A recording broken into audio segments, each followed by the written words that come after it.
Please join me in welcoming our gubernatorial candidate, Deidre DeJear. Hello, Polk County!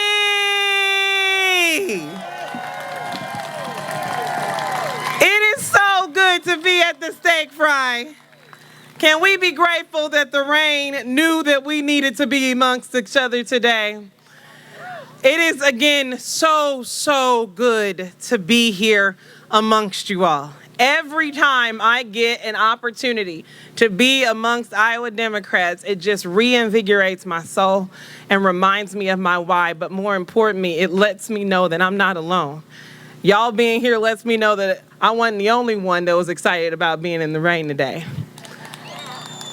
And the reason why we're here is because we believe in what's possible in our communities. We believe in what's possible in our states. Otherwise, we would not have shown up.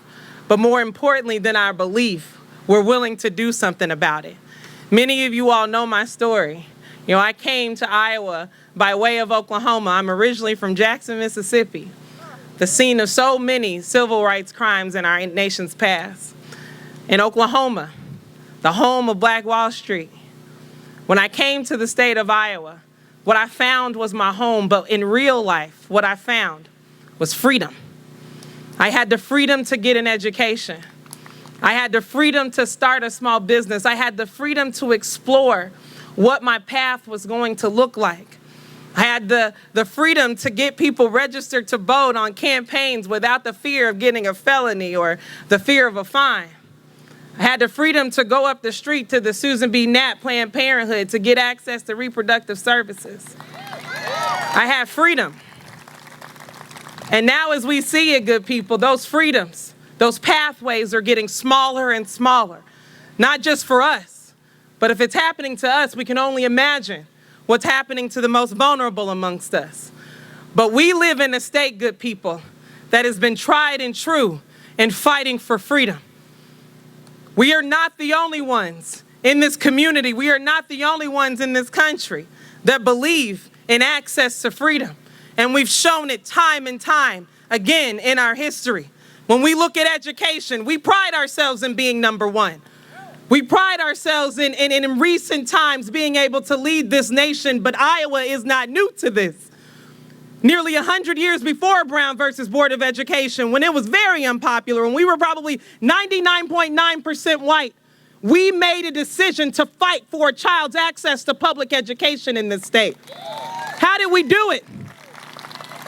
There was a little black girl in rural Mississippi, there was a little black girl in rural Iowa, Muscatine County. She was 12 years old. And her father realized if I'm going to educate her, she's going to need access to a public education. I can no longer homeschool her. But at that time, it wasn't legal for her to be able to access that education. And our state stood up for Susan Clark. And not only did our state stand up for Susan Clark, our state has been standing up for students time and time again because we believe in a strong public education system in this state.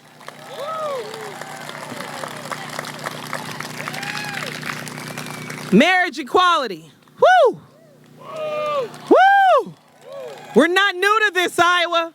When we talk about bringing communities together, when we talk about lifting communities up and making sure that our LGBTQ brothers and sisters also have life and liberty and happiness, our state made a decision about marriage long before 2009. But this was a different type of marriage. This was interracial marriage.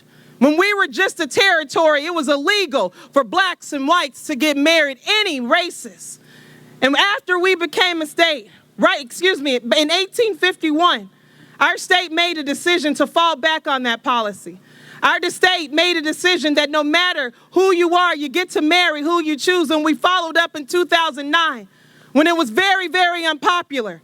When the rest of the country was all in everybody's bedroom, we said each and every person in this state has access to be able to marry who they love and marry who they choose. Get out of people's bedroom. Our state did that. And you better believe it was unpopular. You better believe it was hard. And many of you are here today because you fought that battle with us. So as we approach these challenging times ahead of us, folks, as we are approaching this fight for clean water, as we are approaching this fight to be able to be free to drink clean water, as we are approaching these times to be able to send our kids into a classroom and know that they will be coming home safely and will be free to come home safely, we've got a lot of fight ahead of us. We've got a lot of fight ahead of us.